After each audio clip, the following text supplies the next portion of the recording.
Vamos a comenzar nuestra clase.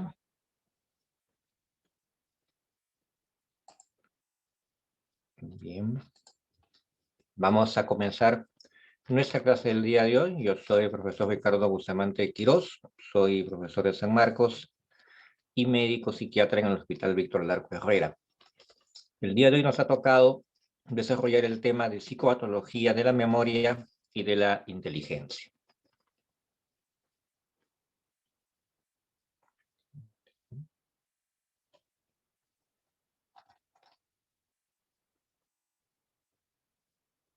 Bien.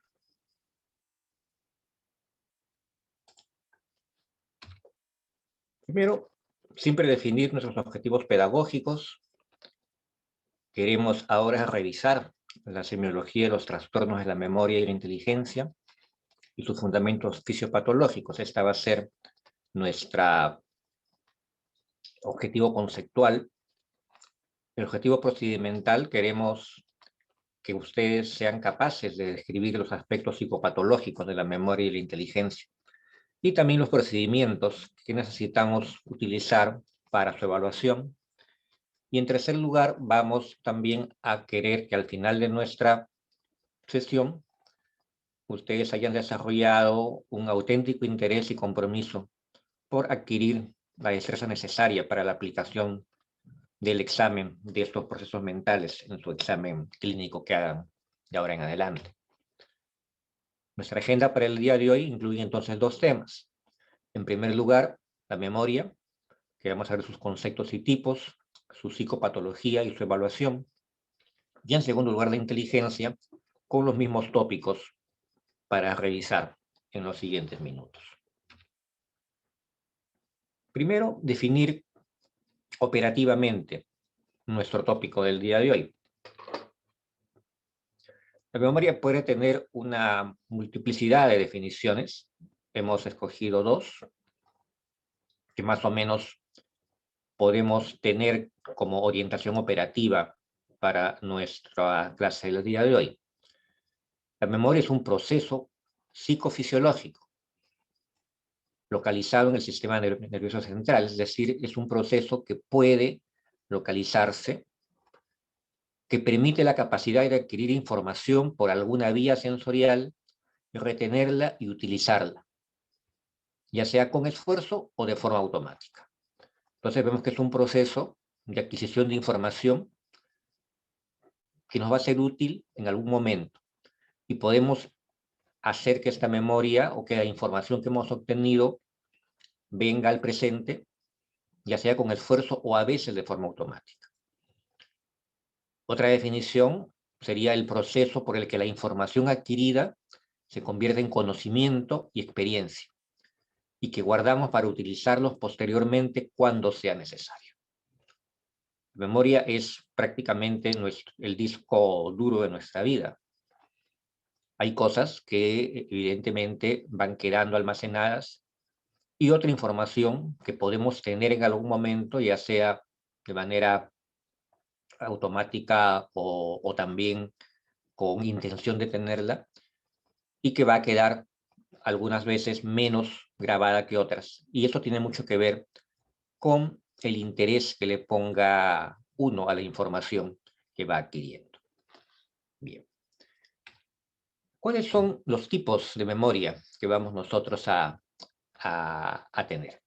No hay un solo tipo de memoria, ya han sido descritos a lo largo de los años varios tipos de memoria, y este cuadrito nos va a dar más o menos una guía orientativa al respecto.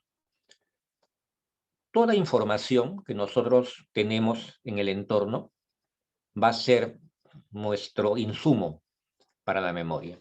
Ahora, toda información llega al cerebro a través de las vías sensoriales, ¿no es cierto? Entonces vamos a tener información que nos va a llegar de manera visual, auditiva, táctil o sinestésica. Y como ustedes saben, la información ingresa por los nervios específicos para cada una de estas vías y pasa por el tálamo y va a llegar a la corteza cerebral. en corteza cerebral se va a distribuir primero por las vías, por las áreas primarias y secundarias de asociación, y posteriormente va a llegar al lóbulo prefrontal, a la corteza frontal. Cuando uno tiene una información, entonces la información se va integrando en las diferentes áreas sensoriales.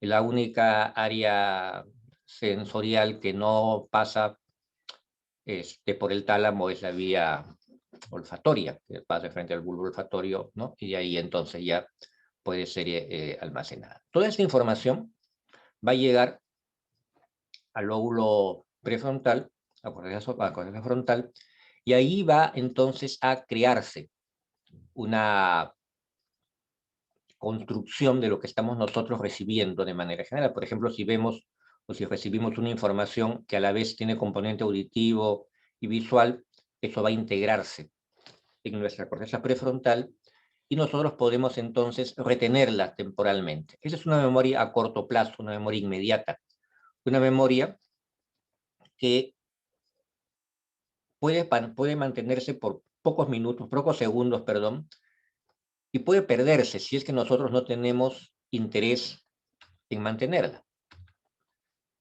Una forma, por ejemplo, de explorar la memoria inmediata es darle a una persona 3 nombres y que repita los nombres inmediatamente después que uno le ha dicho los nombres. Este tipo de memoria, o darle un número de dígitos, por ejemplo, o enseñarle una imagen y hacerla que inmediatamente la dibuje, son memorias inmediatas a corto plazo. Se fundan especialmente en repetir aquello que ha sido expuesto previamente y se localizan a nivel de la corteza prefrontal dorsolateral. Es decir, si nosotros en ese momento que la persona está experimentando esta situación, le hacemos una resonancia magnética funcional, vamos a encontrar que el área del cerebro que se está activando en ese momento en que está repitiendo la información que le hemos dado recientemente es el área de la corteza prefrontal dorsolateral. Ahora, esa memoria es de segundos, y si nosotros no la seguimos repitiendo, se pierde. Si nosotros no la seguimos repitiendo, no le ponemos un interés especial en retener esa información, se pierde. Pero si nosotros le ponemos un interés especial en retener la información, entonces va a pasar a un segundo momento que es la memoria a largo plazo. Ahora, hay información que también puede ingresar a nuestra corteza prefrontal o a las áreas sensoriales sin que necesariamente nosotros seamos conscientes de eso.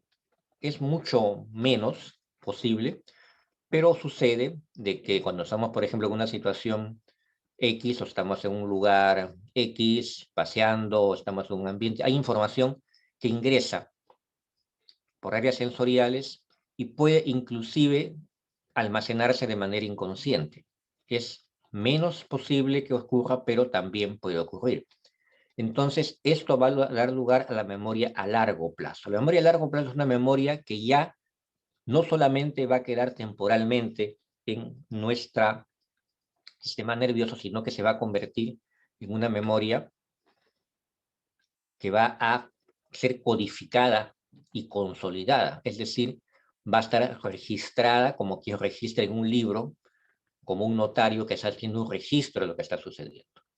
Y esto entonces va a comenzar a grabarse, como quien graba un audio, como quien graba esta clase. Y el área encargada de esa función va a ser el hipocampo, que es una región que, como ustedes saben por sus clases de anatomía, se encuentra a nivel del lóbulo temporal, en la circunvolución interna, y está cubierta por una corteza, que es la corteza, ¿no?, parahipocámpica y entorrinal. Entonces, pero el hipocampo está muy cerca a otra parte del sistema nervioso, que es la amígdala cerebral, que es un componente del sistema límbico. Entonces, de acuerdo a el nivel de emoción o de interés que esta memoria desarrolla en el individuo, va a ser mejor para la posibilidad de que esta información quede grabada a largo plazo. Un hecho que puede ser banal para alguien sin importancia, posiblemente se va a perder, no va a tener el registro. Pero si es algo que es importante, por ejemplo, estudiar para un examen, o la experiencia de haber vivido una situación muy agradable o muy desagradable, que ha tenido un contenido emocional que está siendo expresado o que está siendo en ese momento también está activando a la amígdala cerebral y al aparato límbico, al sistema límbico, va a hacer que la memoria entonces tenga mejores posibilidades de grabarse. La memoria a largo plazo se va a grabar o se va a registrar por una actividad eléctrica que se llaman los potenciales a largo plazo, que están mediados por fundamentalmente el neurotransmisor glutamato. El glutamato es el neurotransmisor más abundante en el sistema nervioso y tiene sentido, ya que todo lo que estamos viviendo lo estamos registrando si es para nosotros una información significativa. Y entonces esto va a permanecer, puede permanecer por días, por meses, por años o toda la vida.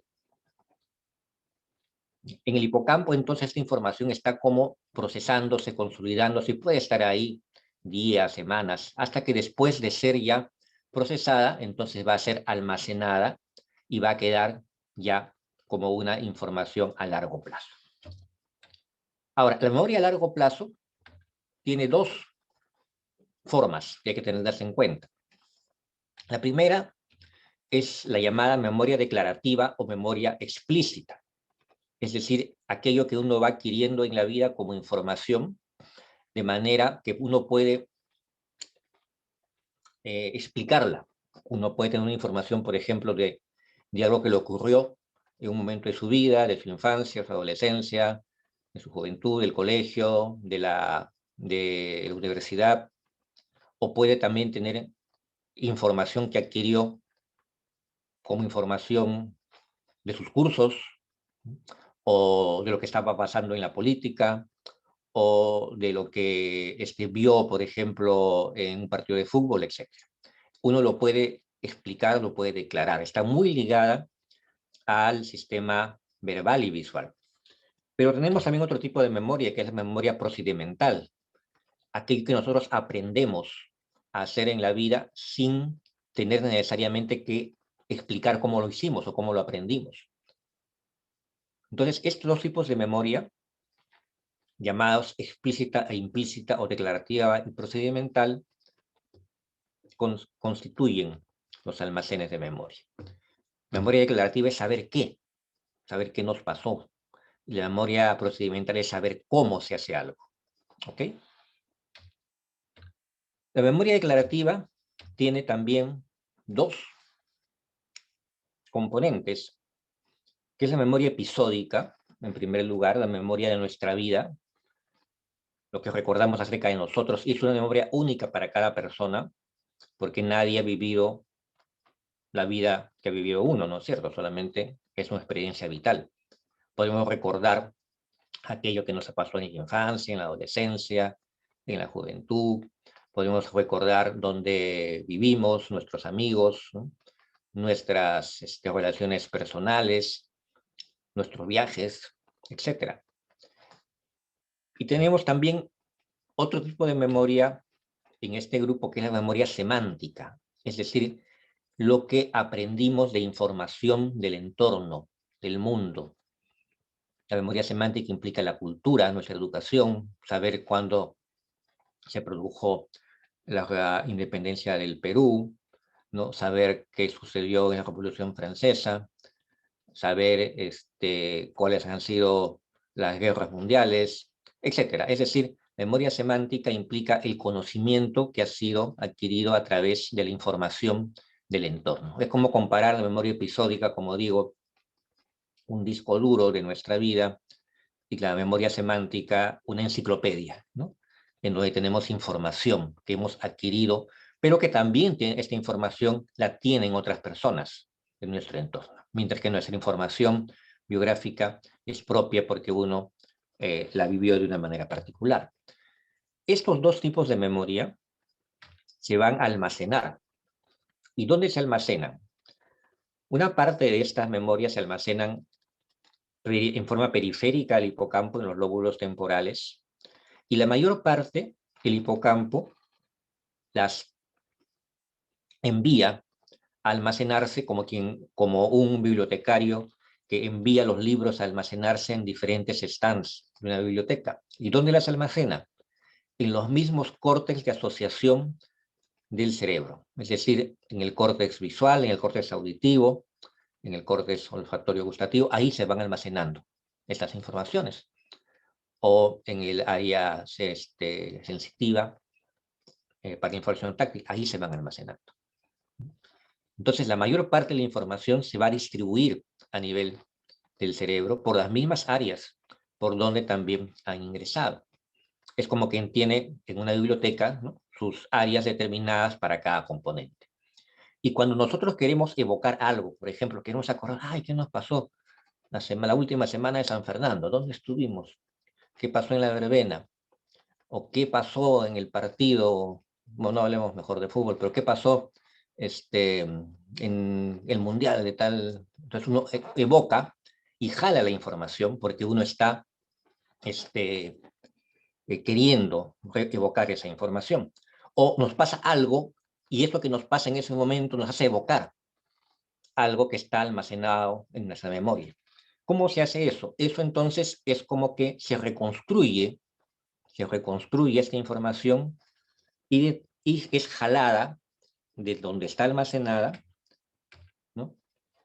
Y quien hace este proceso es el córtex frontotemporal, a través de esas vías también córtico-hipocámpicas, y depende también mucho del contenido emocional que le demos a esta recuperación. ¿Por qué? Porque generalmente la memoria no se va a evocar en los aspectos biográficos en los que hemos experimentado exactamente tal como lo experimentamos, porque va a estar influenciada por los momentos o por el momento en el cual se vivió la información, el momento en el cual se vivió la experiencia, y cada vez que evoquemos inclusive una experiencia, podemos hacer un estado emocional que le va a dar un componente además agregado a esta experiencia. Entonces, la memoria no es exacta, nunca, en cuanto al aspecto biográfico, al aspecto episódico. Es más exacta en cuanto al componente semántico, porque es una información que hemos adquirido, ¿no?, de una manera diferente, de una manera en la cual ha habido una información compartida con todos y que podemos contrastarla en un momento. Yo puedo evocar y decir, bueno, ¿en qué año fue la Revolución Francesa, ¿no?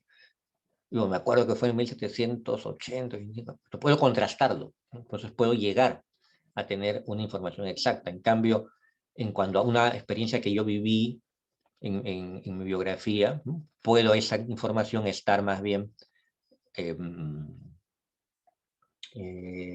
referida a una situación importante para mí, pero en el momento que la estoy evocando también estoy viviendo otra situación importante y entonces va a estar marcada por el contenido emocional. ¿De acuerdo? Bien. Y la memoria procedimental o implícita, más bien, implica lo que hemos aprendido haciendo, procedimientos, ¿no? Por ejemplo, hemos aprendido a caminar, ¿no?, pero nadie recuerda cómo aprendió a caminar, ¿no? O hemos aprendido a manejar una bicicleta o manejar el coche y eso, ¿no?, lo aprendimos haciendo, o a dibujar, lo aprendimos haciendo, o a escribir inclusive, ¿no es cierto? Implica también las habilidades, ¿no?, determinadas ya de acuerdo a algo específico, un deporte, o a jugar fútbol, o a nadar, o tener alguna habilidad artística, uno lo aprende haciendo, ¿no? Y por último, el condicionamiento, aquello que el cuerpo también aprende de acuerdo ya a los estímulos externos, a aumentar, por ejemplo, la actividad de las glándulas salivales cuando uno recuerda de un alimento que nos gusta. Es decir, es algo que el cuerpo, nuestro mismo organismo, aprende de acuerdo a los estímulos, pero que no necesariamente nosotros describimos como lo hemos hecho. Por eso es implícito, es algo que hemos aprendido a hacerlo sin tener necesariamente una una serie de hechos que nosotros podemos explicarlos, ¿ok? Este tipo de memoria no está ubicada fisiológicamente en los mismos lugares que la memoria declarativa, sino más bien es parte de la actividad de los ganglios basales, del cerebelo, pero también de la amígdala cerebral, ese componente del sistema límbico que tiene que ver con la activación de las emociones. ¿De acuerdo? Entonces, estos dos tipos de memoria son aquellos que van a constituir entonces nuestro almacén mnésico y que pueden alterarse y que pueden también perderse y que pueden deteriorarse o distorsionarse. Y eso es lo que debemos saber cuando veamos la psicopatología de la memoria. Un tipo de memoria importante que no está mencionado en el anterior gráfico, pero que sí corresponde a una forma de memoria a corto plazo o memoria inmediata, es la llamada memoria de trabajo o working memory. La working memory o memoria de trabajo es una memoria inmediata a corto plazo que nos sirve para mantener de forma transitoria una representación mental o una información por un periodo corto de tiempo. Por ejemplo, ¿no? A mí me da un número, ¿no? Telefónico y yo lo mantengo en la mente temporalmente para marcarlo. Pero después que lo marqué y conversé con una persona por teléfono, no lo recuerdo el número. ¿Por qué? Porque es una memoria inmediata, como hemos dicho, que se va a perder si uno no hace un esfuerzo de retención de la misma y de fijación y registro. Pero esa información me sirvió para algo. Entonces, una información que ingresa por el tipo de memoria inmediata y que nos sirve de manera también inmediata para una tarea, se llama memoria de trabajo. ¿De acuerdo? La memoria de trabajo tiene un componente verbal. Si uno, por ejemplo, retiene nombres o números, o un componente visual, si uno retiene una información visual para hacer algo. Por ejemplo, me dan un dibujo y me dicen, mira este dibujo y cópialo, pero una vez que lo has mirado, lo voy a retirar y lo vas a copiar sin volver a mirar. Entonces yo lo retengo mentalmente y lo copio. Pero puede ser que después de unos minutos, si no tengo interés en esa información se pierde. Nos sirve para hacer operaciones matemáticas en la mente, ¿no? Mientras estemos esa operación matemática para sacar una cuenta, por ejemplo, y pagar una compra, comprender el lenguaje o razonar sobre alguna, por ejemplo, tarea. Nos dan un refrán y nos dicen, a ver qué significa este refrán. Nosotros repetimos en la mente el refrán y lo decimos, bueno, significa esto. Pero después no tenemos necesariamente que mantenerlo o que retenerlo. ¿Okay? La memoria de trabajo es importante y van a ver en muchas patologías que existen en la psiquiatría, está alterada. La memoria de trabajo nosotros podemos poner a una persona que haga una tarea de este tipo y si le hacemos un scan vamos a ver que se activa fundamentalmente en la región dorsolateral prefrontal. Si es una información visual, en el lado derecho, si es una información auditiva generalmente, ¿no? Se activa en el lado izquierdo. Entonces, este tipo de memoria, por ejemplo, está alterada en esquizofrenia de manera permanente, así el paciente no esté presentando en ese momento una crisis o un estado psicótico, pero se altera también en otros problemas mentales, como por ejemplo depresión, a diferencia, sin embargo, de la esquizofrenia. En depresión se puede alterar en el momento que la persona está deprimida, pero si pasa la depresión, se hace un examen y vemos que esto se ha recuperado. Es importante el término de memoria de trabajo, que fue acuñado por Berlin hace algunos años, porque nos explica, ¿no?, cómo se puede utilizar la información inmediata, de manera rápida, para realizar una tarea. ¿Okay? Y yo puedo utilizar inclusive esa memoria para activar otras memorias que en ese momento me pueden servir para completar la tarea, como vamos a ver. Ahora, así como hay formas de memoria a corto plazo, que es la memoria de trabajo, hay formas de memoria a largo plazo. Toda memoria que ya pasó un periodo en el cual la persona retuvo una información, toda memoria en la cual ya pasaron minutos en los cuales se dio la información, se convierte en memoria a largo plazo. Por ejemplo, si ustedes de aquí terminan la clase, ¿no?, y se van, qué sé yo, a tomarse un café y regresan a hacer sus actividades, esta clase ya es una memoria a largo plazo. ¿De acuerdo?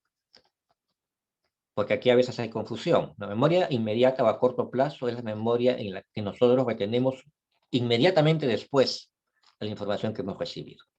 La memoria a largo plazo es una memoria en la cual ya hubo una interferencia de tiempo, una interferencia amnésica se llama eso, en la cual entonces ya se ha dado tiempo para que la información pueda ser registrada. Memoria a largo plazo, hay una clasificación práctica, ¿no? ¿Qué es esto? Una memoria demorada, información presentada en los últimos minutos, por ejemplo, la información que ustedes tuvieron en los primeros minutos de esta clase o terminando la clase, la información que van ustedes a retener de la clase. Memoria reciente, el conocimiento acumulado en los últimos días o semanas. ¿Qué pasó ayer, por ejemplo? ¿Dónde estuvieron ayer? ¿No? ¿Qué almorzaron ayer? ¿No? ¿Qué pasó ayer en el fútbol? Es memoria reciente. Y memoria remota es cuando ya el conocimiento se acumula a lo largo de varios años. Una memoria remota implica, por ejemplo, qué pasó ya a comienzos o a fines del año pasado, o dónde estuvieron ustedes en la Navidad del año 2019. Es decir, es una memoria remota, es una memoria que ya implica más tiempo. No hay rangos específicos para decir cuántos días o cuántos meses o cuántos años. Es una apreciación aproximada, pero que nos da más o menos información acerca de en qué medida se ha podido ya grabar la información que nosotros estamos evocando. Otros términos importantes a recordar es la memoria anterógrada y la memoria retrógrada.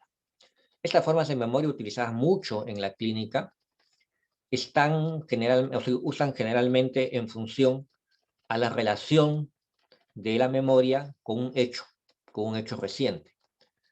Por ejemplo, ¿no? ¿Qué pasó antes o después de un accidente?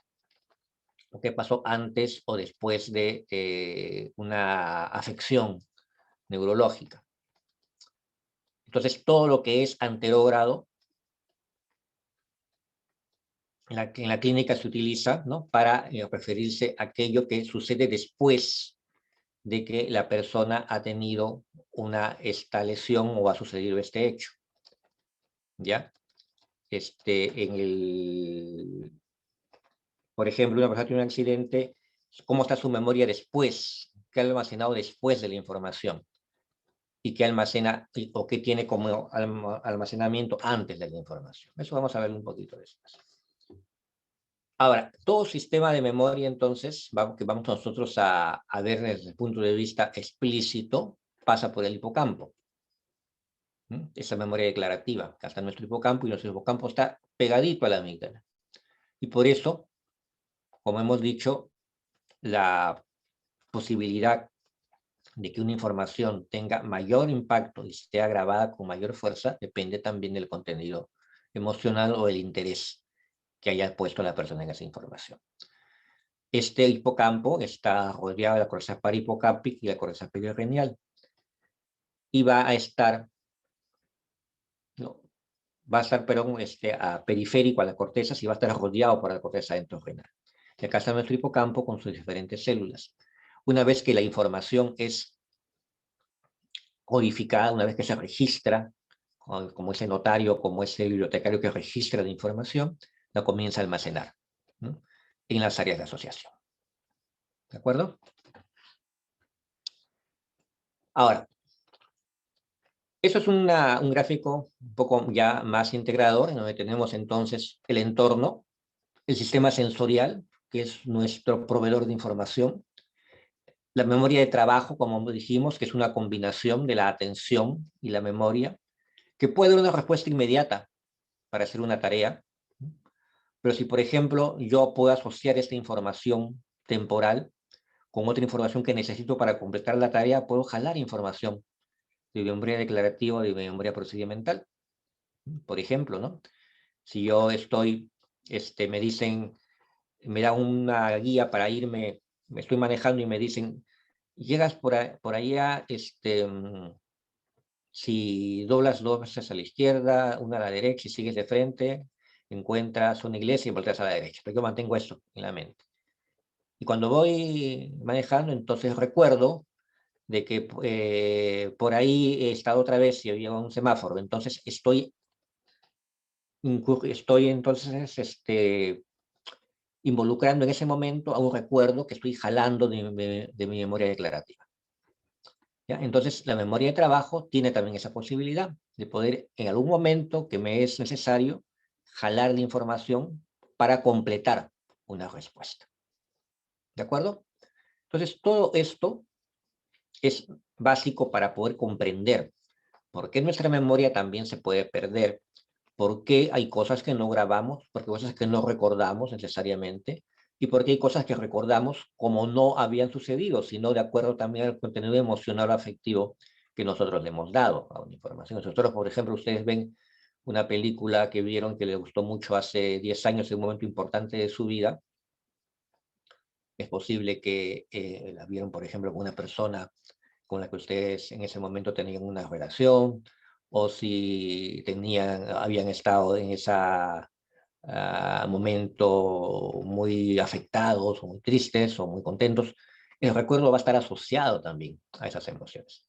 Y es posible que cuando la vean después de muchos años, no la recuerden igual como la vieron. O haya episodios de la película que no recordaban, simplemente no estaban en su memoria porque no se grabaron, o otros más bien que las recordaban de manera diferente, porque habían estado influenciados también por el momento emocional que ustedes estaban pasando. ¿De acuerdo? Bien. Entonces vamos ahora a ceñirnos a nuestra psicopatología de la memoria. ¿Qué podemos encontrar como alteraciones? Vamos a dividirla en dos grupos. Las alteraciones cuantitativas y las alteraciones cualitativas, ¿ok? Es importante esta definición para poder entonces después ver de que cada una de estas alteraciones puede tener también una fisiopatología diferente. Aquí vemos entonces cómo en los gráficos, ¿no? Como cuantitativo es cuando la cantidad de información en la que está alterada, y cualitativa es cuando el contenido de la información es la que se encuentra alterada. Bien. En alteraciones cuantitativas vamos nosotros a definir primero dos grandes grupos, que es la disminución o el aumento de la capacidad de recordar. La disminución de la capacidad de recordar es tanto debido a una dificultad para la fijación como para la evocación. Una de los grandes interferentes del registro de memoria son los estados emocionales. Una persona está con un estado de ansiedad o un cuadro depresivo, va a tener menor capacidad de registro de lo que está llegando como información. O puede tener poco interés. Una persona que, por ejemplo, está en un cuadro depresivo puede tener poco interés en registrar una información. Entonces la información, si no se registra, no se recuerda. Y más que un problema propio de la memoria, es un problema de atención hacia la información que estuvo recibiendo. Eso pasa en la ansiedad también. Una persona que está muy ansiosa en un momento, ¿no? Esa ansiedad interfiere en el registro de la información. Entonces no va a atender adecuadamente y lógicamente no va a poder retener la información. Pero también puede haber una dificultad ya propiamente de la memoria para la fijación como para la evocación. Una persona también va a tener menor capacidad para evocar algo si no tiene interés en evocarlo. Como por ejemplo los cuadros depresivos, en donde los estados emocionales también interfieren con la capacidad de evocación. Ahora, también se puede producir una dificultad en la cantidad de la memoria por problemas estructurales del cerebro. Personas que tienen dificultades en el desarrollo cerebral, personas que tienen un estado de discapacidad intelectual, pueden tener una menor capacidad en la fijación y en la evocación de la memoria. O personas que tienen tal vez también un daño cerebral, una meningitis que ha producido, por ejemplo, infantil, que produce limitaciones en cuanto al desarrollo estructural, entonces también va a tener una dificultad. Pero esta dificultad va a ser permanente, mientras que en los estados de ansiedad y depresión son dificultades transitorias. Y por último, hay personas normales que no tienen ninguna patología añadida, pero que tienen también una disminución generalmente leve en la memoria en comparación con otras personas. ¿Okay? La hipermnesia es una mayor facilidad para evocar recuerdos. La persona tiene una facilidad, ¿no? Hay unos que tiene una memoria de elefante, dice, por el tamaño del elefante, no por la memoria que tiene un elefante. Un elefante tiene una memoria mucho menor que un ser humano, ¿no? Pero se dice eso por el tamaño del elefante, ¿no? Entonces, esta mayor facilidad puede ser en personas normales, ¿no? Y le va muy bien a muchas personas que tienen una hipermnesia en ciertas actividades académicas como ocupacionales. También puede aumentar la posibilidad de fijar y evocar en estados de manía, en un estado de una euforia o de una exacerbación de los estados de ánimo. También pueden aumentar estas capacidades de recordar, de evocar. Abuso de anfetaminas, o sea, las famosas anfetaminas que se usaban en los 60 para dar los exámenes, ¿no? Ahora pues el uso de anfetaminas ya tiene controles específicos para su venta. Personas con autismo, esas que tienen esas memorias privilegiadas, que recuerdan una serie de acontecimientos y los podemos poner a prueba inclusive en una serie de test, ¿no? Este tipo de memoria es patológica cuando altera el curso normal del pensamiento, cuando altera la función del sujeto, ¿no? Pero sin embargo, algunas veces puede ser un privilegio en algunas personas que les puede servir más bien, como digo, para sus actividades académicas o ocupacionales. Ahora, hecho estas dos, han revisado estos dos tipos de alteraciones, ¿no? Lo que más vamos a ver o lo que más vamos a estudiar en memoria son las alteraciones que implican ausencia de recuerdos pertenecientes a un determinado periodo de la vida. O sea, se pierde el recuerdo de un determinado periodo de la vida, ¿no? Hay una situación en la cual la persona no puede recordar. Y a eso se le llama amnesia, ¿no? Ausencia de recuerdos pertenecientes a un determinado periodo de la vida. La amnesia podemos dividirla, ¿no? Hay varias formas de clasificar las amnesias. Hemos escogido esta. En amnesia parcial, amnesia lacunar y amnesia total. Una amnesia parcial es cuando se afecta un campo sensorial.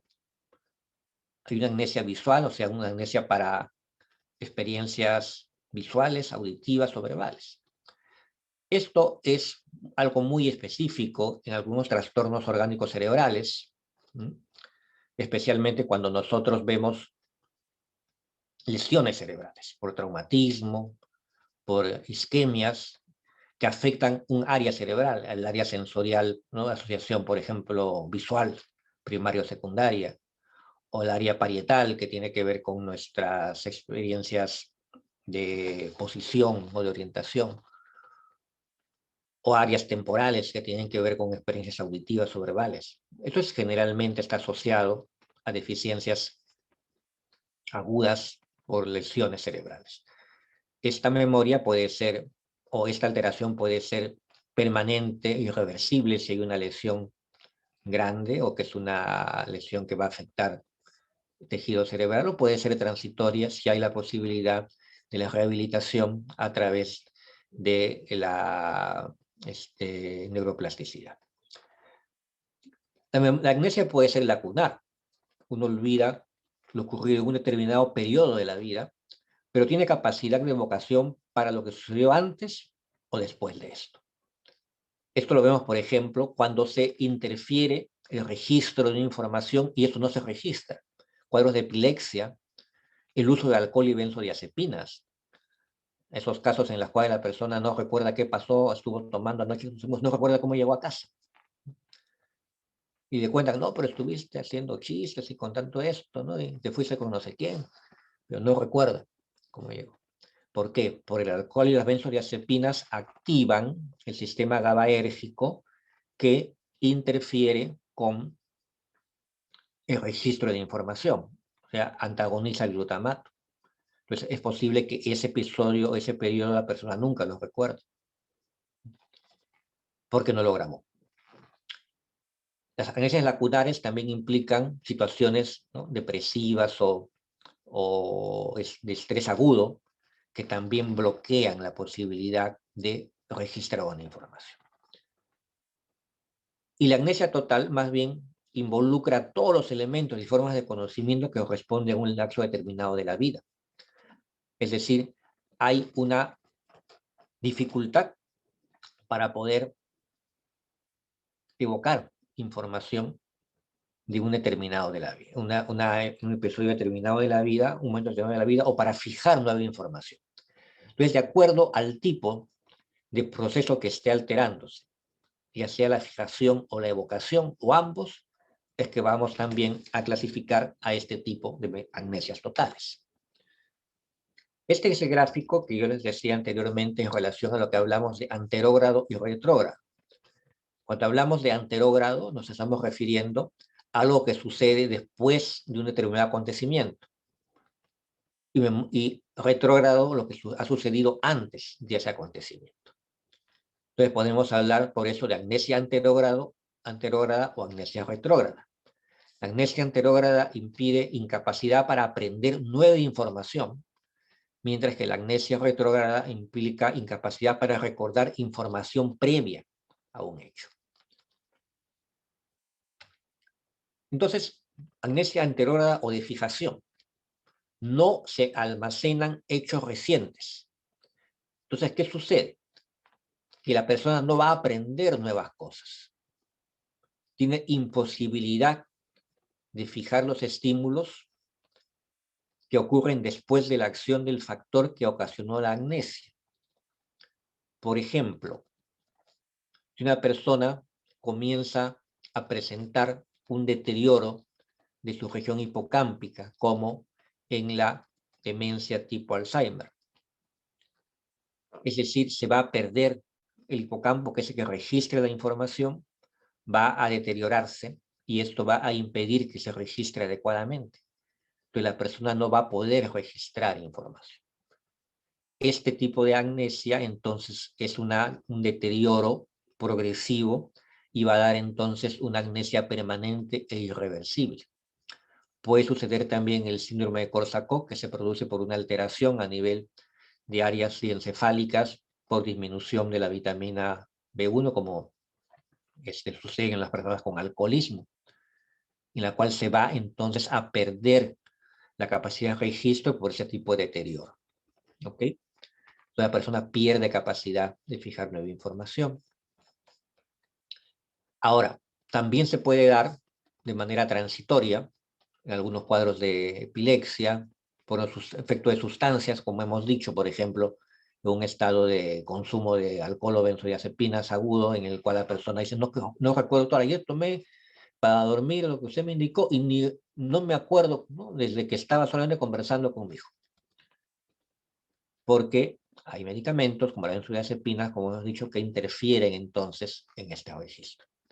O, por ejemplo, un traumatismo craneano, ¿no? Una persona que tiene un accidente automovilístico, tiene un traumatismo encefalocraniano, pierde el conocimiento, está en un estado de alteración de conciencia, o puede estar en coma o en estado de sopor profundo, y después va recuperando la conciencia y no recuerda qué pasó, solamente recuerda que salió de la reunión, subió a su coche y estaba manejando, y es lo último que recuerda. Y pasan los días, ¿no?, y no graba nueva información, hasta que se va poco a poco recuperando la actividad de las áreas afectadas. Por ejemplo, puede haber un edema cerebral que está impidiendo la activación adecuada de las regiones cerebrales involucradas en el registro de información, pero después se va recuperando y ya va adquiriendo información de lo que está sucediendo los días en que está ya en el hospital después del accidente. Este tipo de amnesia no va a dejar, si es que la persona se recupera adecuadamente, no va a permitir que la persona recuerde qué pasó en ese momento, porque, como hemos dicho, la información no se grabó, pero sí va a hacer que pueda volver, o sí va a ser posible que pueda volver a tener la función de registro en la medida que se va rehabilitando y se va superando la situación del traumatismo, la situación de la lesión. Hay un caso muy interesante, el caso HM, que es un caso paradigmático, una persona que fue estudiado por Brenda Milner, que es una neuropsicóloga canadiense que eso tiene más de 100 años y fue la que escribió el caso. Un paciente con una epilepsia severa, temporal, resistente a todo tratamiento, que es sometido a un tratamiento quirúrgico y le extirpan ambos lóbulos temporales en los cuales estaba la actividad eléctrica alterada de acuerdo a los estudios que se habían hecho. Pero al extirpársele los lóbulos, estas regiones temporales, se le extirpa también el hipocampo y las regiones, ¿no?, parahipocámpicas. Y sucede que el paciente mejora de su epilepsia, pero no puede tener registro de información reciente. Recuerda lo que le pasó, o recuerda su vida hasta antes de la operación, pero después, ¿no?, ya no puede recordar hechos recientes. No recuerda, por ejemplo, a quién es su médico, lo ve todos los días, pero el día siguiente no se acuerda de él porque no tiene esa capacidad de registrar la información. Sin embargo, este paciente sí podía recordar cosas que aprendía a través de procedimientos.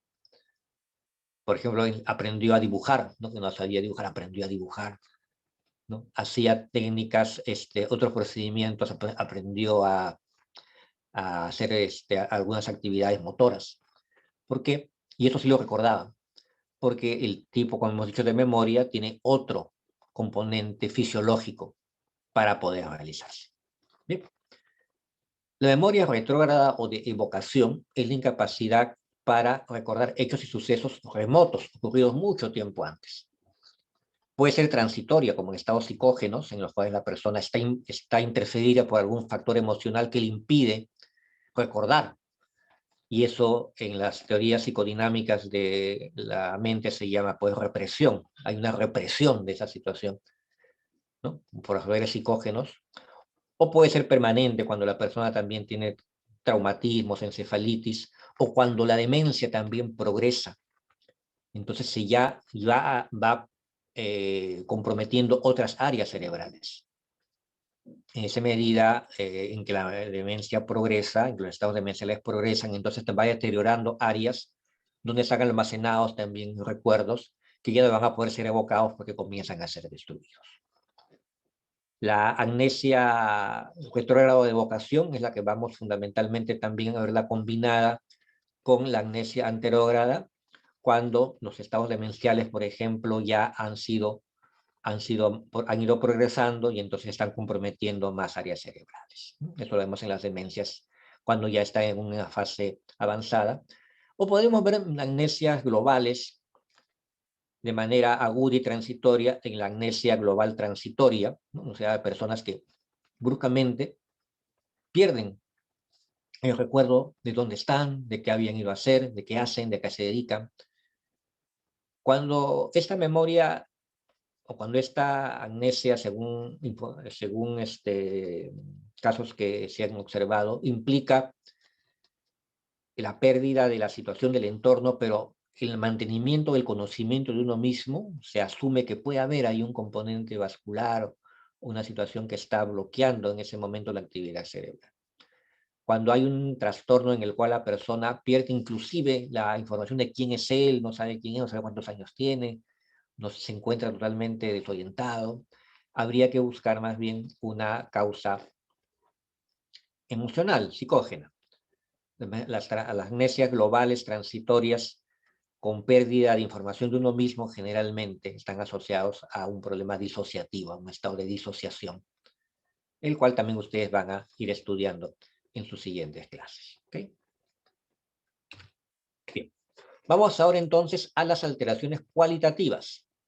Allí tenemos, en general hay un consenso en llamar paramnesias a las alteraciones cualitativas.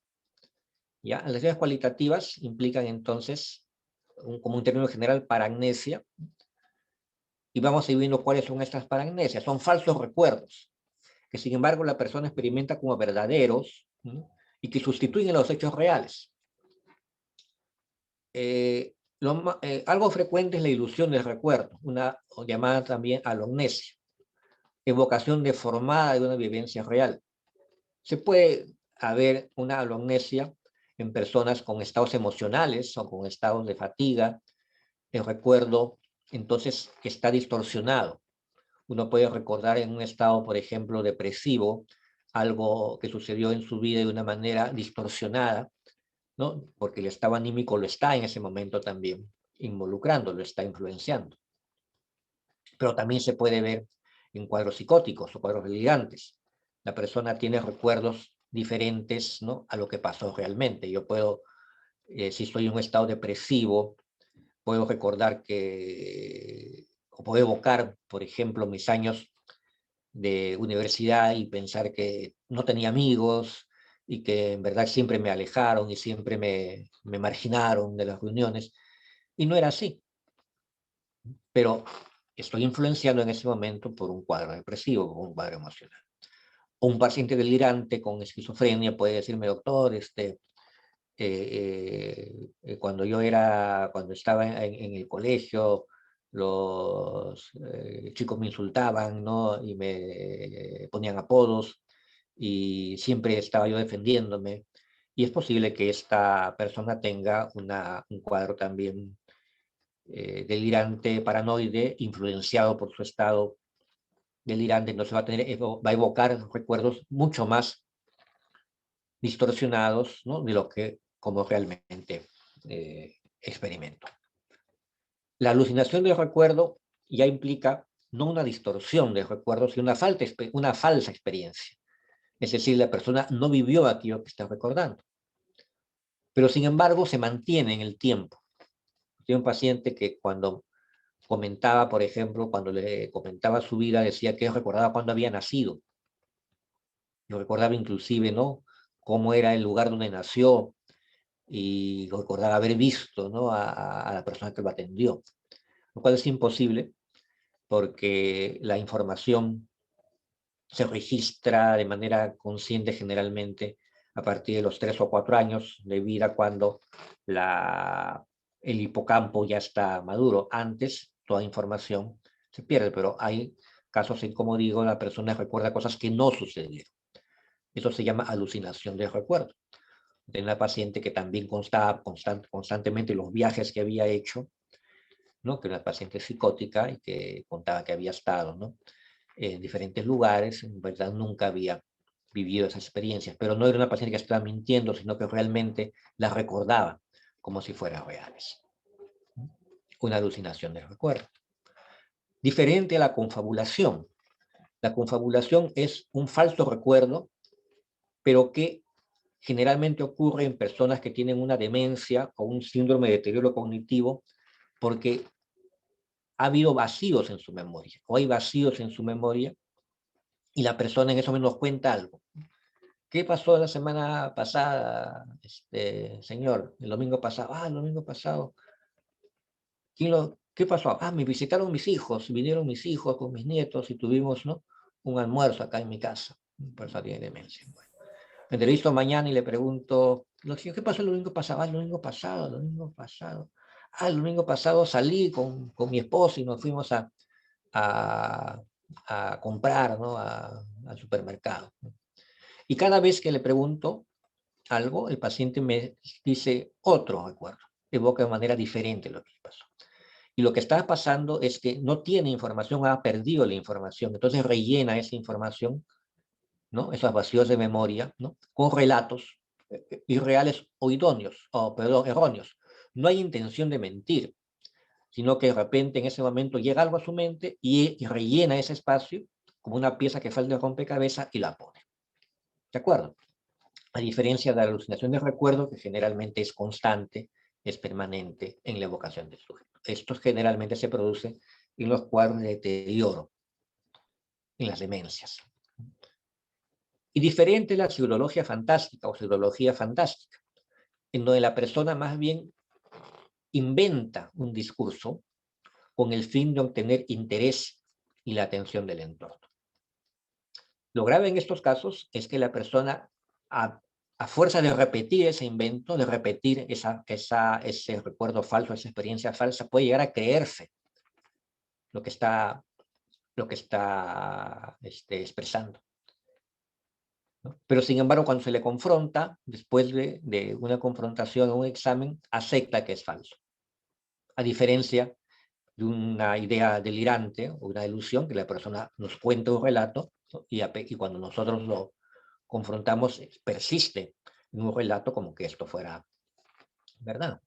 O una alucinación de recuerdo, igual. Aquí no. Aquí la persona acepta que esto es falso, ¿no? Yo tenía un caso que siempre lo cuento muy característico de un chico que una vez llega a la atención psiquiátrica de emergencia con un cuadro, un intento suicida por una depresión amorosa, y se presenta como estudiante de medicina de tal ciclo, y cuando citamos a la madre y a la enamorada, nos refuerzan, o mejor dicho, nos confirman que estudia medicina en una universidad particular y que ha tenido pues ese problema con la chica, pero después cuando la enamorada, preocupada por el estado o la mamá preocupada por el estado de las clases de su hijo, va a la universidad para justificar su falta, se encuentra con que nadie lo conocía, o sí lo conocían, perdón, sí lo conocían, iba a las clases, pero todos pensaban que era de un año diferente al que iba porque no lo conocían de manera constante en asistencia a las clases. Entonces, cuando se averigua realmente su estado, no estaba matriculado en la universidad, pero sin embargo hacía 3 años que iba, salía con su guardapolvo, compraba sus libros, ¿no? Y había adoptado un rol que en verdad no tenía. Pero eso le servía para tener atención, para tener amigos, para ser considerado como tal en un grupo. Entonces, eso se observa en problemas de personalidad, personas histriónicas, narcisistas o trastornos límites de personalidad. Son personas sujetas de reconocimiento. Eh, en algunos casos también son personas que cuentan una serie de historias que en verdad no suceden, como el síndrome facticio, el síndrome de Munchausen, en donde la persona pues cuenta historias, relatos de su vida como que fueran ciertas, pero que en verdad nunca sucedieron.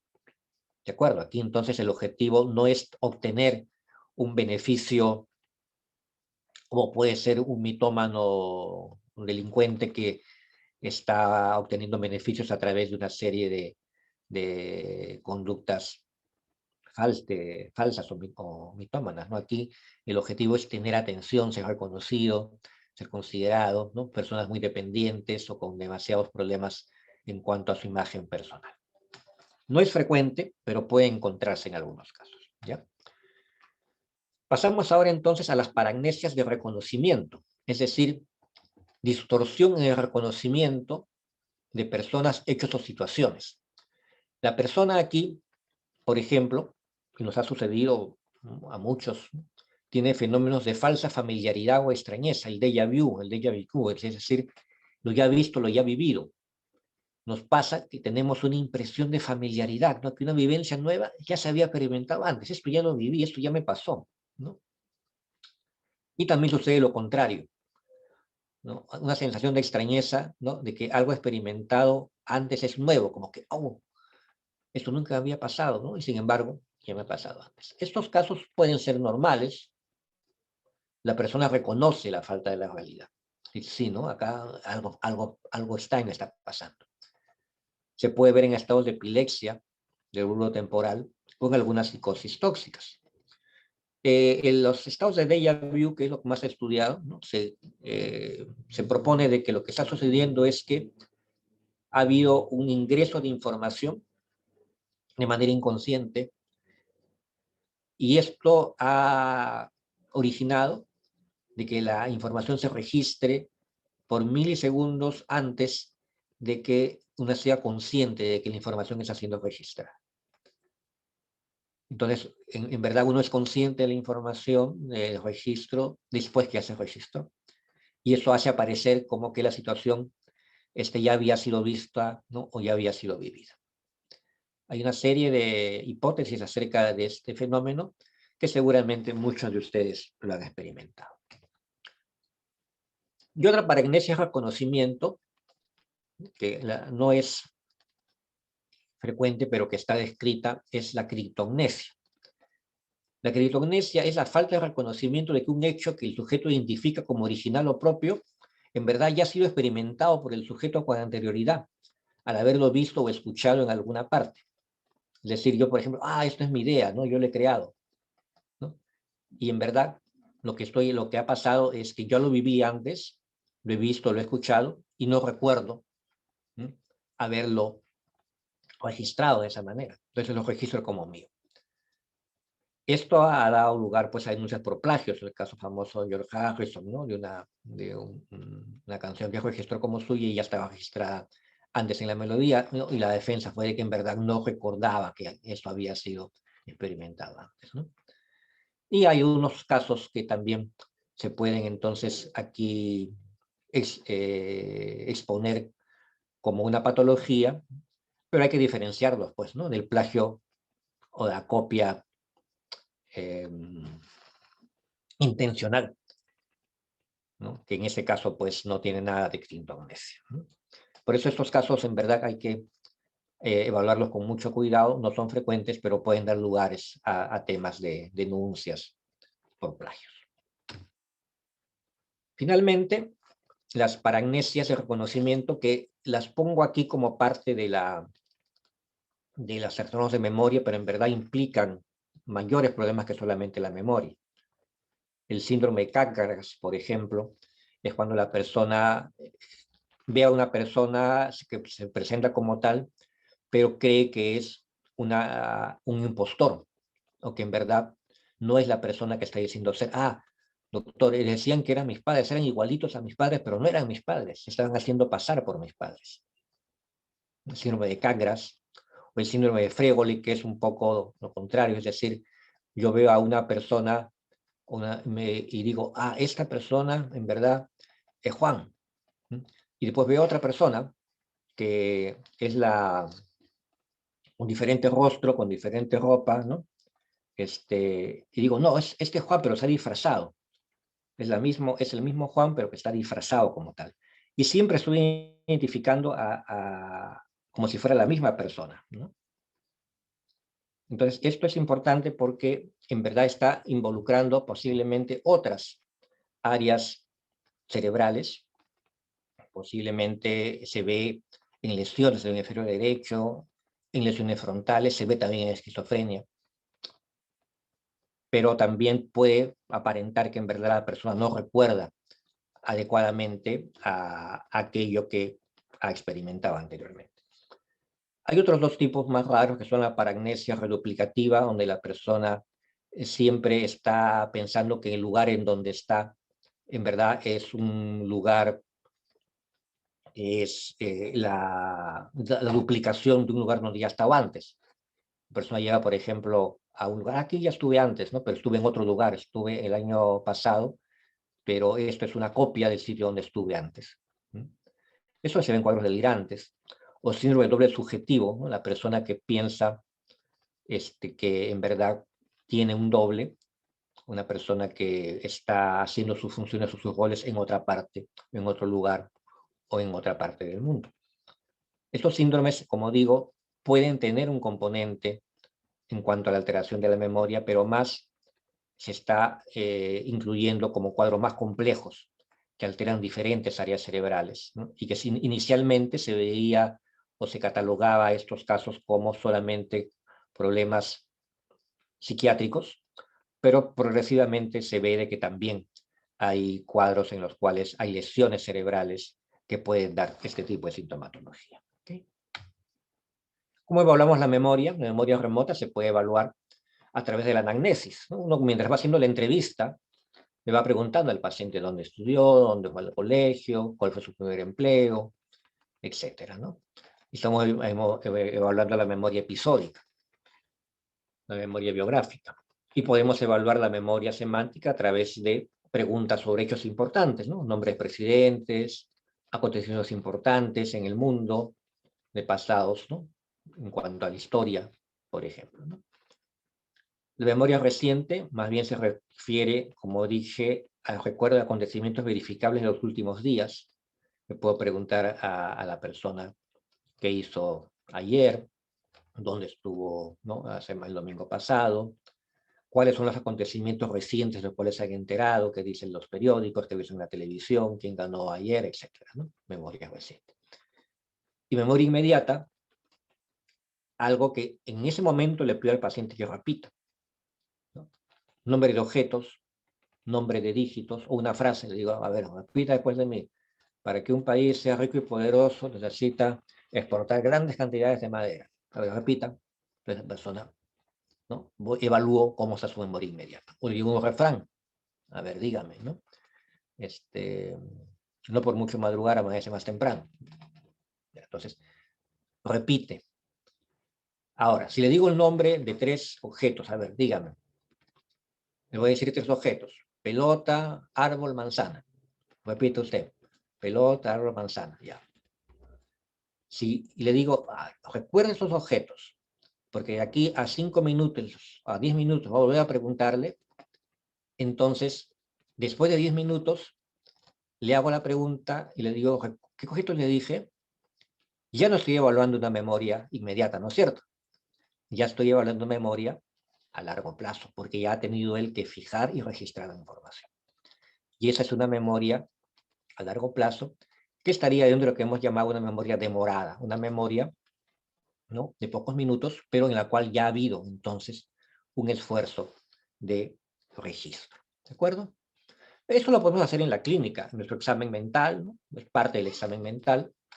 Ahora, si nosotros queremos tener una información mucho más específica de un paciente, podemos recurrir ya a pruebas neuropsicológicas de la memoria, y eso ya entonces implica aplicar algunos tests, ¿no?, como el test auditivo verbal de Rey, que implica decirle al paciente una lista de palabras, ¿no?, y después pedirle que las repita. La primera repetición nos va a dar la memoria inmediata, generalmente 15 palabras, lo normal es que recuerde 7 más menos 2. Pero si le repetimos la lista varias veces, hasta 5 veces, ya estamos haciendo un ejercicio de fijación. Entonces, la última vez, a la quinta vez que le repetimos la lista, ya debe haber recordado o recordar 12 a 13 palabras. Y si después de media hora le decimos, a ver qué palabras recuerda de la lista, ya estamos entonces evaluando su memoria demorada a largo plazo. Pero esto ya son pruebas ya que implican un test de memoria que es aplicado de manera ya específica si encontramos por ahí que estamos sospechando un problema de memoria. Una prueba de conocimiento, le hacemos leer al sujeto también un texto y le decimos, a ver, de todas esas palabras que le repetí hace media hora, marque usted aquellas que estaban en la lista. Entonces estoy evaluando ahí las palabras que reconoce. ¿De acuerdo? Podemos también hacer la prueba de figura compleja de Rey, en la cual le presentamos al paciente una figura y le decimos, copie usted esta figura, ¿no? Y después de media hora le decimos, a ver, sin enseñarle el dibujo, ahora dibuje aquello que recuerde de la figura, ¿no? Por ejemplo, son recuerdos de pacientes con algunas patologías. Y así estamos evaluando la memoria visual. Pero esto, como digo, ya son pruebas aplicadas en gabinete de neuropsicología, que son parte ya de un estudio especializado que ustedes solicitan cuando ven que el paciente tiene algún problema de memoria. ¿Bien? Bien. Pasamos a nuestro segundo punto, que es evaluación de inteligencia. ¿Qué es la inteligencia? También tenemos una serie de conceptos. Vamos a utilizar estos conceptos. La inteligencia es el conjunto de habilidades cognitivas y conductuales que permite la adaptación eficiente del sujeto al ambiente físico y social. Es decir, la capacidad que tiene una persona para poder, en base a sus habilidades cognitivas y conductuales, adaptarse a una situación. Incluye la capacidad de resolver problemas, planear, pensar de manera abstracta, comprender ideas complejas y aprender de la experiencia. Es decir, es la capacidad que tiene la persona para afrontar problemas y resolverlos. Nosotros, por ejemplo, hacemos una evaluación de la inteligencia a un paciente, lo podemos hacer cuando vamos conversando, ¿no? Lo vamos preguntando algunas cosas, o lo ponemos en problemas de abstracción, preguntar, por ejemplo, resolver un refrán, qué significa, ¿no? En casa de el cuchillo de palo, o semejanzas y diferencias en cuanto a algunos objetos. Es decir, vamos evaluando esa capacidad que tenga él para la abstracción, para resolver problemas o para comprender ideas complejas. Comprensión de lectura implica también pruebas de inteligencia.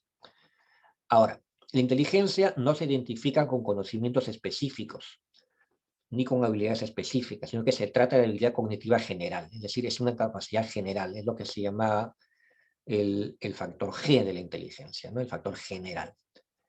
Y si una persona, mientras tenga un mayor grado de desarrollo de ese factor G, va a tener mayor capacidad de afrontar situaciones específicas, ¿no? Esa es una clasificación antigua, pero útil de la inteligencia, llamada inteligencia fluida y la inteligencia cristalizada. ¿Qué es inteligencia fluida? La inteligencia fluida es una capacidad innata de la persona de adaptarse y afrontar situaciones nuevas de forma flexible. Una persona puede ser muy inteligente sin haber ido al colegio, por ejemplo, porque no constituye el aprendizaje un factor determinante sobre ella. Hay personas que siendo analfabetas son muy inteligentes para resolver problemas, para afrontar situaciones, para adaptarse, ¿no? Entonces está configurada por actitudes primarias: inducir, deducir, ¿no? Clasificar. Puede estar apoyada por la memoria, por la rapidez intelectual. Aparentemente este tipo de inteligencia es la más relacionada con el factor G, una influencia genética y hereditaria, que alcanza su mayor desarrollo en la adolescencia y va disminuyendo con el envejecimiento. En los test de inteligencia, esto se mide por las llamadas habilidades ejecutivas y visoconstructivas, como vamos a ver luego.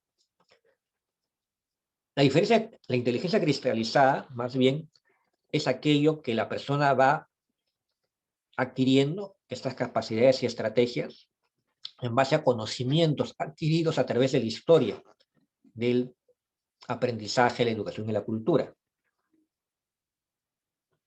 Es decir, la persona utiliza la información que va adquiriendo para poder resolver problemas. Utiliza su aprendizaje.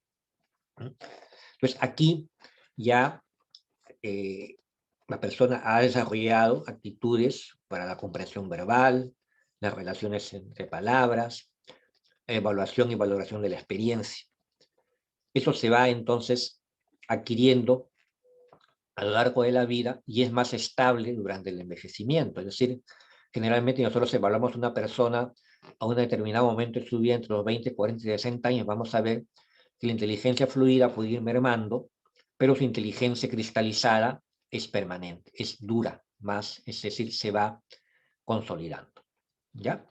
En los test de inteligencia se mide mejor por las habilidades verbales, claro, pero cuando una persona presenta un deterioro en cuanto a por ejemplo, la persona que adquiere un nivel de inteligencia, pero que se deteriora, este deterioro va primero a afectar la inteligencia cristalizada, porque es la información que le va teniendo a través de la vida, ¿no? Y puede todavía mantener mayor actividad de la inteligencia fluida. Cuando nosotros tratamos, por ejemplo, de ubicar también topográficamente a estos tipos de inteligencia cristalizada está más ubicada topográficamente en las áreas de asociación en el cerebro, secundarias y terciarias, mientras la inteligencia fluida está más ubicada a nivel del lóbulo prefrontal, dorso lateral. ¿De acuerdo? Bien. La medición de la inteligencia se hace a través de pruebas. Ya son pruebas estandarizadas, test de inteligencia, que lo que tratan de relacionar es la edad mental de ese paciente con su edad cronológica. Es decir, el CI es el puntaje resultante de la división de la edad mental que yo le he obtenido del paciente a través de un test entre su edad cronológica multiplicado por 100. Como dije, la edad mental se mide por test que se han estandarizado para cada nivel de edad. O sea, hay test para niños, para adolescentes, para adultos mayores, que se van estandarizando de acuerdo a pruebas que se hacen en la población general. Entonces, nuestro coeficiente intelectual, nuestro CI llamado cociente o coeficiente intelectual o IQ también, ¿no? En algunos textos por sus siglas en inglés. Entonces, es esto, ¿no? Y eso ustedes tienen que saberlo como médicos porque les van a preguntar, ¿no es cierto? Siempre, ¿no? Acerca del CI. Ahora, ¿cómo determinamos lo que es normal y lo que es anormal, lo que es patológico? De acuerdo, como hemos dicho, a pruebas estandarizadas. Se acepta de que un CI normal está entre que 100 es el promedio, ¿no? Y un puntaje normal está entre 85 y 115. ¿No? Y se puede aceptar, ¿no?, como normal hasta menos de una desviación estándar por debajo del promedio, pero si ya hay 2 desviaciones estándar, entonces esto ya llega al nivel de retraso mental. Y también puede ser superior, un estado superior, como vamos a ver luego. Los niveles de CI propuestos por Ardila implica pues es el nivel promedio entre 85 y 115, ¿no es cierto? Es el nivel promedio para un CI. Superior de 115 a 130 y más de 130 ya es un superdotado o llamado también genio. Por debajo de 70, hasta 70, entre 70 y 85 es un cociente intelectual limítrofe. Y por debajo de 70, es decir, 12 veces estándar por debajo del promedio, ya estamos ante un retardo mental. El retardo mental puede ser leve, si tiene estos coeficientes, 50 a 70, puede ser moderado, de 30 a 50, o puede ser severo en estos niveles, o puede ser profundo. ¿Ya? El paciente o la persona con retardo mental leve se puede educar, adquiere información limitada, pero puede educarse. El retardo mental moderado, la persona aprende procedimientos. Es más difícil que quiera información en cuanto a actividades que tengan que ver con procesos cognitivos, pues aprende procedimientos. El retardo mental grave o severo generalmente son personas que no tienen lenguaje o que no pueden llegar a adquirir lenguaje. Y el retardo mental profundo ya es un estado asociado pues a otros deterioros motores, sensoriales, etcétera, en donde es muy difícil inclusive evaluar su estado general. ¿Ya? En las últimas clasificaciones del DSM-5 ya no hablamos de retardo mental o retraso mental, sino hablamos de un trastorno de la discapacidad intelectual, que es mucho menos peyorativo y descalificador, ¿no?, que utilizar ese término de retardo mental. ¿Ya? Ahora, entonces, mientras que en el retardo mental hay una falta de adquisición de habilidades cognitivas, ¿no?, desde el punto de vista del desarrollo, la persona no adquirió habilidades cognitivas. Y una serie de causas para esta discapacidad, ¿no?, que pueden ser genéticas, pueden ser como hereditario, o puede haber problemas, hipoxia perinatal o cuadros encefalíticos que van a impedir que se desarrolle adecuadamente estas capacidades mentales. O también se va a alterar la inteligencia en los estados demenciales, porque la persona pierde las habilidades cognitivas por deterioro progresivo de las funciones.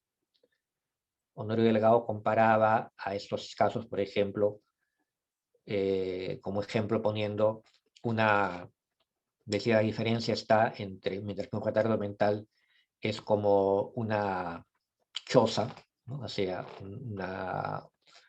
algo que no ha sido construido de manera adecuada, y la demencia es una casa en ruinas, ¿no?, una casa que sí se construyó, pero que después pues, se ha derrumbado, ¿no? Como digo, actualmente entonces el término de retardo mental ha sido reemplazado por el de trastorno del desarrollo intelectual. ¿Cómo evaluamos? Ya hemos dicho que podemos evaluar la inteligencia a través de estas pruebas, ¿no?, de interpretación de refranes, de operaciones matemáticas o de semejanzas o diferencias, pero hay ya maneras de evaluar la inteligencia a través de pruebas de gabinete, pruebas neuropsicológicas. Las escalas, por ejemplo, intelectuales, la más famosa es la escala de inteligencia de Weisler, que implica aplicar al sujeto varias pruebas en diferentes áreas. Estas escalas se basan en que la inteligencia es parte de la personalidad total del sujeto y está formada por un conjunto de capacidades que permiten la adaptación del sujeto al entorno. ¿Ya? Entonces, por eso evalúa varias habilidades. Y hay una escala de inteligencia de Weisler para adultos y una escala de inteligencia de Weisler para niños. Y de acuerdo a lo que se evalúa, se va a obtener un cociente intelectual verbal, un cociente intelectual ejecutivo y un cociente intelectual total. Cuando se evalúa el cociente intelectual verbal, lo que se está evaluando, hay test específicos, ¿no?, para comprensión verbal, ¿no?, y memoria de trabajo. Y se evalúa el razonamiento perceptivo, que va a inteligencia ejecutiva, a través de pruebas de cubos, de matrices, figuras incompletas, búsqueda de símbolos, etc. Entonces, acaso una evaluación de Weisler puede durar 90 minutos, es un promedio, o a veces un poquito más, un poquito menos, pero son una serie de pruebas que se va aplicando al sujeto y se puede finalmente obtener un coeficiente, como digo, verbal y un cociente ejecutivo o visoconstructivo. ¿Ya?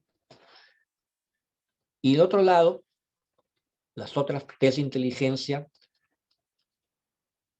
que también se utilizan son aquellas que evalúan el factor G, es decir, aquello que no está asociado con el conocimiento adquirido. Por ejemplo, aquí sí, cuando evaluamos comprensión verbal se evalúa información, se evalúa vocabulario, estamos evaluando también parte de la inteligencia, digamos, cristalizada, ¿no?, de la inteligencia que ha ido adquiriendo el paciente a través de información y el manejo de la información.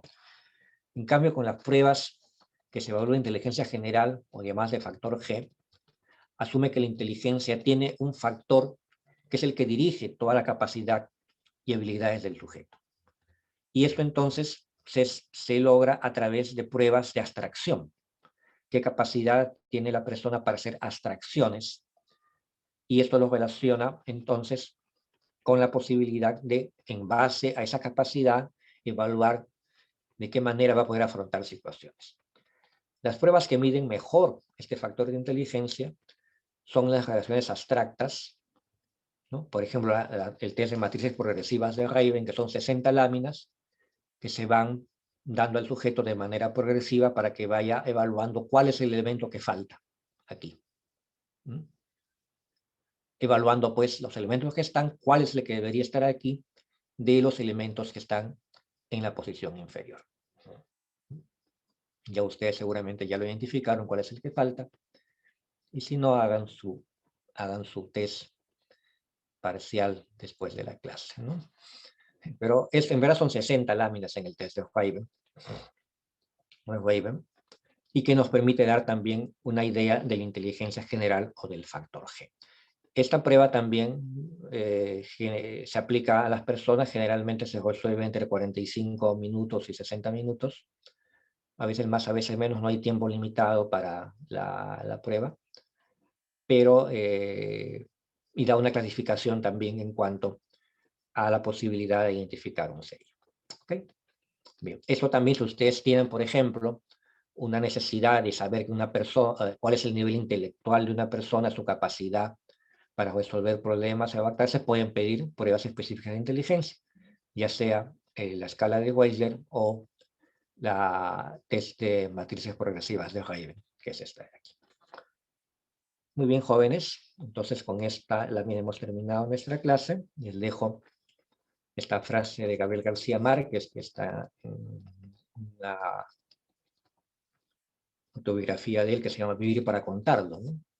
Si bien es cierto, nosotros estudiamos la memoria, tenemos que ver que nuestra memoria está también está influenciada por nuestras vivencias emocionales. Entonces la vida, dice García Márquez, no es la que uno vivió, sino la que uno recuerda. ¿Y cómo la recuerda? Para contar. Así que espero que recuerden esta clase y en todo caso, ¿no?, en la medida que la revisen van a poder registrar mejor la información de la misma para tanto su examen como para también sus prácticas ya en su ejercicio profesional. Muy bien. Entonces terminamos y nos vamos. Voy a dejar de presentar.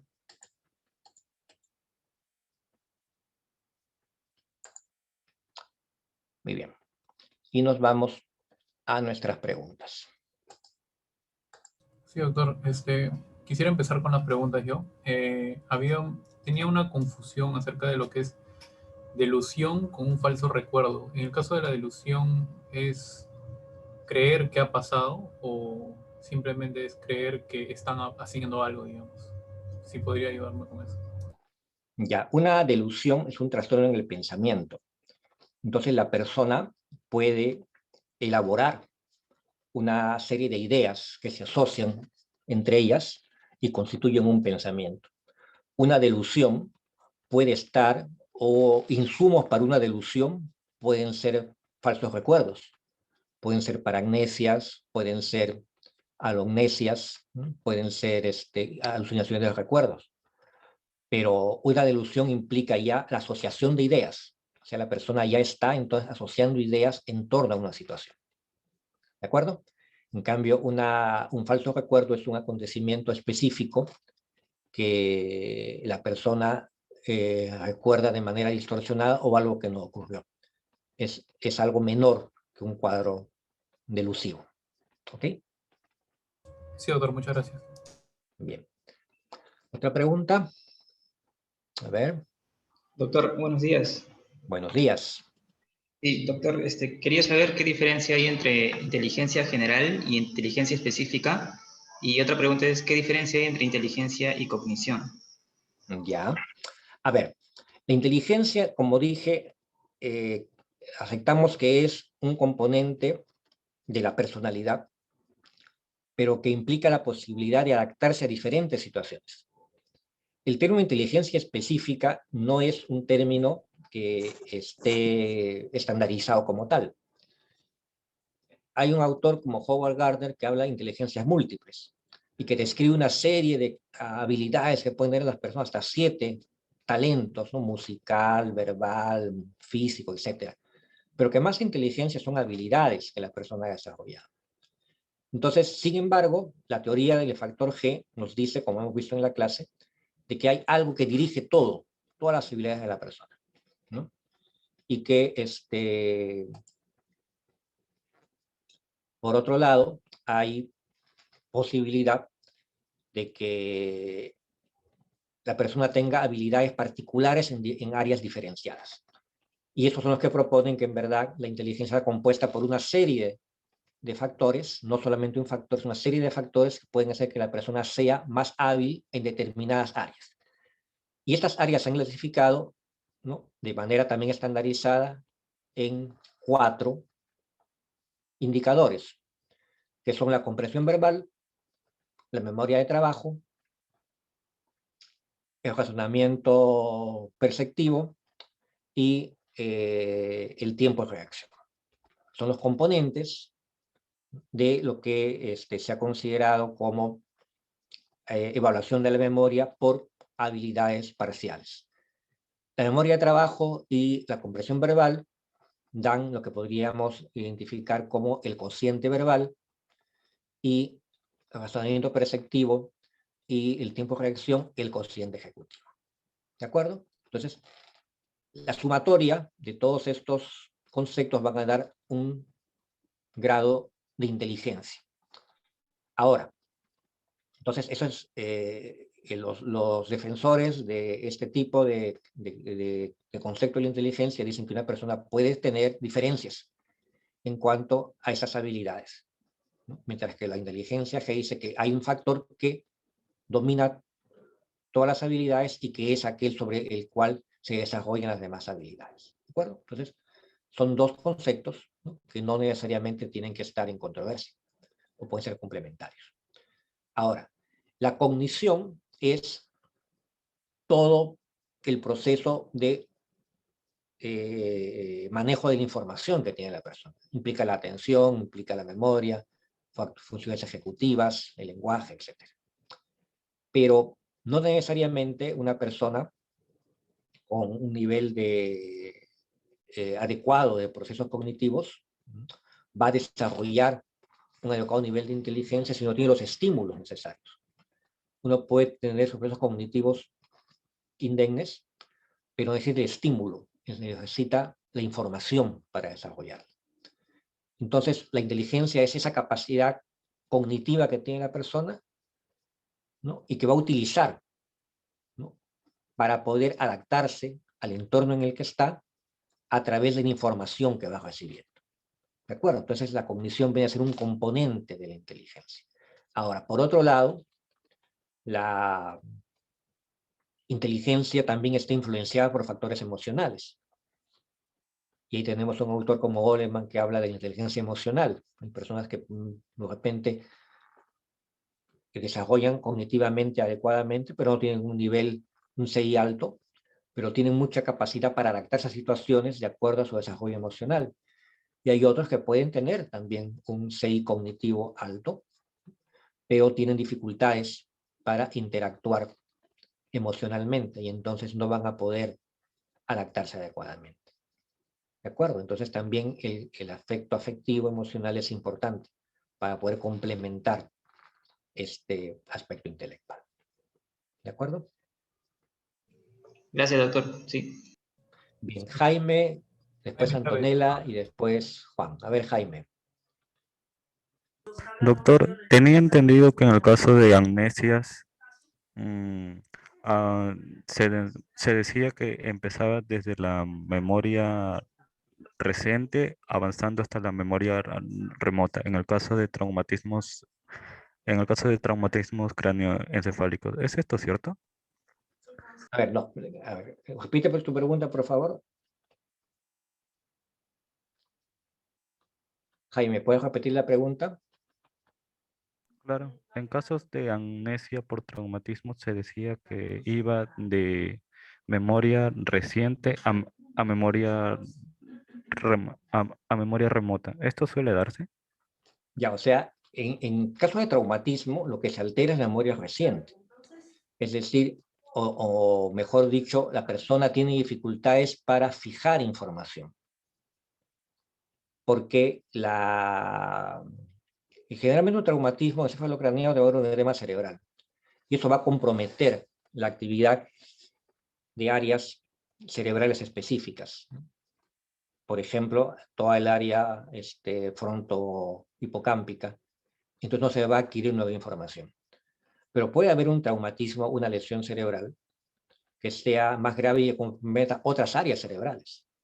Un traumatismo, por ejemplo, que va a comprometer áreas parietales, occipitales, con lesiones, puede comprometer también información ya almacenada. Y si hay lesión estructural, entonces también puede haber una amnesia en cuanto a la memoria remota. Generalmente los términos que se utilizan en lesiones de este tipo es memoria anterógrada y memoria retrógrada. La memoria anterógrada implica los recuerdos que suceden después que se originó el accidente. Una lesión, por ejemplo, después de un accidente de tránsito, la persona cuando despierta no recuerda qué pasó y posiblemente van a pasar días o semanas sin que pueda registrar nueva información. No recuerda lo que pasó ayer, no recuerda lo que pasó anteayer, pero conforme va mejorando, entonces ya va recuperando la capacidad de fijar la información. Pero no va a recordar los hechos que fueron contemporáneos con el accidente o días posteriores. Pero sin embargo, su memoria de quién es, ¿no?, de dónde está, de quién es, no, de dónde está, no, de quién es, de cuál es su trabajo, eso, ¿no?, se puede mantener. La memoria retrógrada no se va a alterar, siempre y cuando el accidente o el traumatismo no haya lesionado otras áreas cerebrales, en cuyo caso sí se va a alterar también. Depende entonces del nivel de lesión, del grado de lesión y de la posibilidad de que estas lesiones sean reversibles o no. Si, por ejemplo, ha habido traumatismos con hematomas, con hemorragias o con alteración estructural, puede producirse inclusive encefalomalasias que van a determinar áreas cerebrales grandes que van a perder contenido y posiblemente ya haya también problemas de la memoria retrógrada. ¿Ok? Bien. Antonella. Sí, doctor, en verdad no me quedó muy claro sobre el factor G. ¿Podría volver a explicarlo, por favor? El factor G es la teoría que dice de que la memoria tiene un componente genético y hereditario, que es el que da a la persona la capacidad de adaptarse ante situaciones en cualquier contexto, ¿no? Y que no depende del aprendizaje, que no depende de la información, ni depende del desarrollo ni los estímulos que tenga el sujeto, que depende fundamentalmente de un contenido genético, que es el que dirige toda la adquisición posterior de habilidades que tenga la persona para poder adaptarse a situaciones. Ese es el concepto de factor G. Doctor. Juan.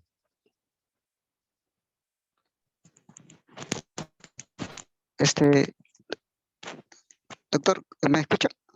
¿Sí? Sí, con respecto a la hipermnesia, usted mencionó, creo que lo relacionado con manía y fuga de ideas. No sé si lo puede mencionar Sí. otra vez ese concepto.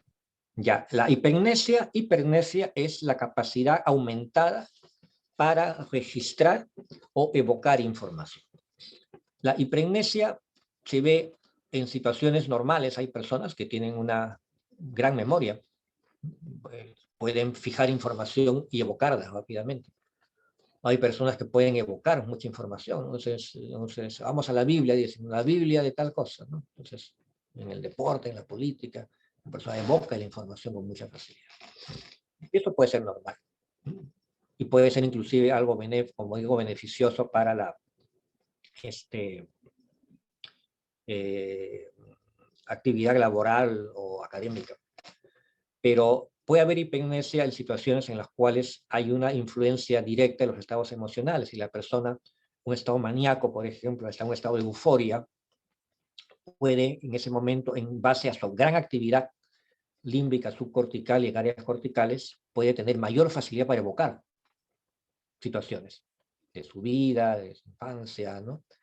En esos estados maníacos, entonces puede aumentar temporalmente también esa capacidad de evocación, más que de fijación, porque en el estado maníaco, más bien, es difícil que la persona registre nueva información con facilidad, porque está muy interferida por su estado de atención, que está disminuido, ¿no? Que no puede mantener la atención de manera permanente en el estado maníaco, pero sí puede evocar con mucha mayor facilidad, en ese momento, influenciado por su estado anímico.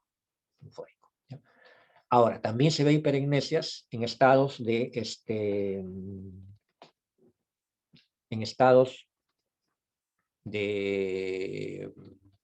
con intoxicación o abuso de sustancias, especialmente de sustancias como anfetaminas.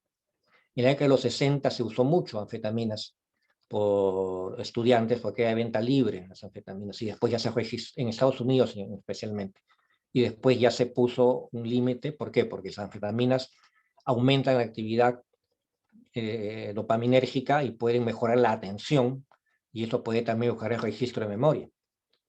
Pero también en algunas personas puede ocasionar cuadros, ¿no?, de intoxicación grave, cuadros psicóticos o con estados de alteración de los estados cognitivos. Las anfetaminas actualmente son utilizadas especialmente para el cuadro de déficit de atención, ¿no?, con venta con receta controlada, ¿no? Ok, Juan. Doctor, también en la amnesia, usted, respecto a la amnesia anterior, usted mencionó estados crepusculares, no sé si puede mencionar. El estado crepuscular es una situación que generalmente se asocia a una epilepsia, ¿no? La persona en estado crepuscular puede tener un estrechamiento del campo de la conciencia, en donde se encuentra como estuviera en un sueño, un estado onírico, y que puede inclusive hacer cosas, ¿no? Que después que pasa ese momento no recuerda.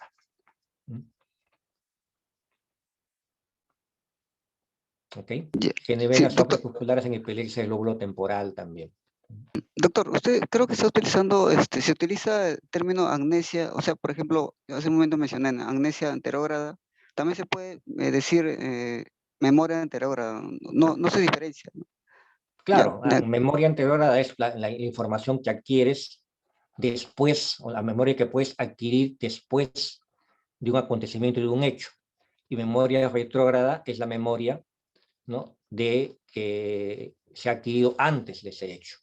La amnesia es la pérdida de la capacidad de la memoria, ¿no? Ya sea antes o después de ese hecho. no, es que me pareció que usó el término amnesia anterógrada y memoria anterógrada para la misma definición, pero creo que No. ya, La ya amnesia gracias, doctor. anterógrada precisamente es la pérdida de la memoria. Sí, ya gracias, doctor. Bien. Antonella, ¿tu manita se quedó levantada o quieres hacer otra pregunta? Sí, doctor, tenía otra pregunta. Mencionó algo con que el contenido emocional afectaba mucho en la memoria. Así es. ¿Podría explicarlo un poco más, por favor? El contenido emocional refuerza la posibilidad de fijación de la memoria. La memoria se fija en la medida que tú tienes interés en algún tema. Si no tienes interés, no vas a grabar la información. Y el interés en un tema puede estar influenciado también por tu aspecto afectivo.